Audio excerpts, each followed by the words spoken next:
Now I'm going to take you through setting up a short hold tenancy. Click the tenancies box on the left hand side of the screen. Click New Tenancy. And then select the property. And any task templates that you've set up in the configuration for tasks to be created automatically. And we're going to start this tenancy on the 6th of August for a 6-month short hold tenancy till the 5th of February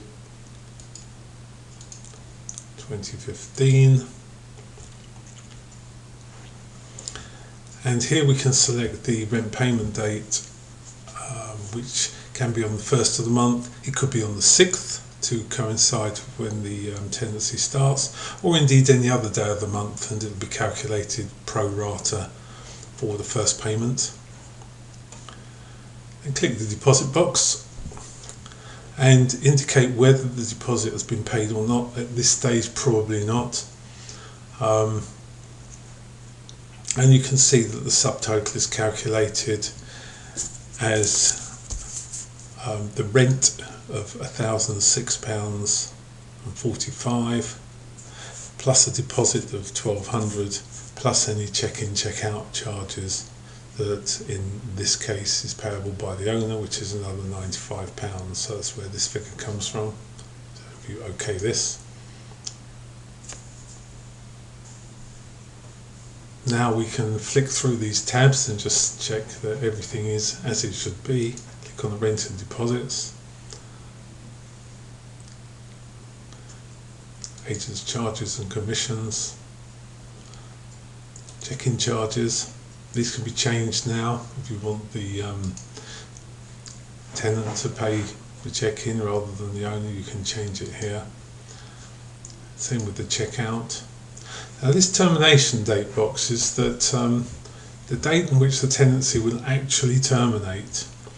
If you or the tenant were to give notice, then you should fill this date in after the last payment, rent payment, has actually been invoiced. And this is to make sure that further rental payments are not statements are not made or sent, and that the checkout charges are applied to the account. So that's something on termination. If I save and close that. So carrying on, we can create new tenants here, because you don't have to have just one tenant. There could be a joint tenancy, for example, and here you could just hit the new tenants and put them in. Extended clauses. Now this is to be able to put variables within standard short hold tenancy contracts without having to actually go to your templates and change them. And typically, for example, if you wanted to send a tenant his contract at this stage, you could edit these clauses to change, for example, garden to say garden is available to tenant, and building name building is known as sea views, etc.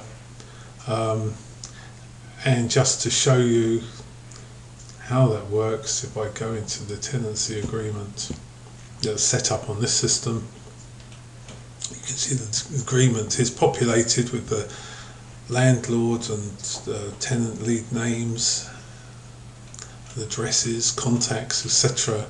And when we get round to these variables, building, contents, garden and parking, this is where these edited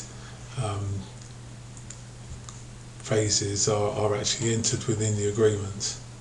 You can then print that off and send it to the tenant, or alternatively, as in other video presentations, you could send an email PDF attachment with all of those fields added in just by selecting the agreement and clicking the email button, etc.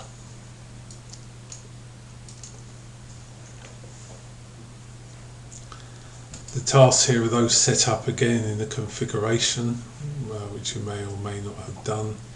These just become to-do list items, and if we look at the current let billing, you can see that there's a deposit and a first rental payment that are due but not overdue because they haven't turned red, and that there is owner billing for the inventory and administration check-in charges, and then the transactions so far for that tenancy.